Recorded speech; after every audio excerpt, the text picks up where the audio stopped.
vaovao no nomenao anay, Jesosy Mifankatia tahaka ny nitiavanao anay. Fitiavana tsy misy, fepetra na farany.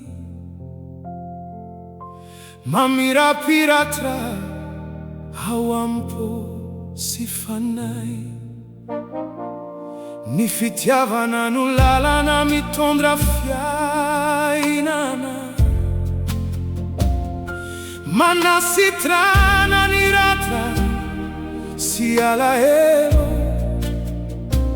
Rehefa mitoetra ao Aminao izahay, dia manjary fahazavana eto an-tany.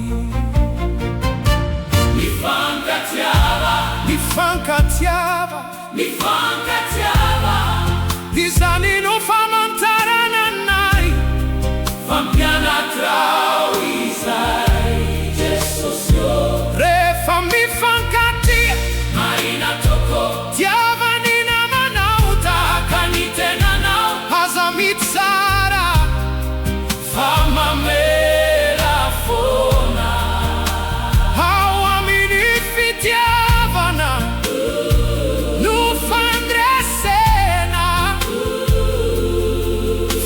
Fitiavana no Didy lehibe indrindra. Tiavan'Andriamanitra amin'ny fonao rehetra. Amin'ny herinao sy ny sainao manontolo. Izy no loharano sy ainao anatintsika. Izy no tompo mendrikao deraina.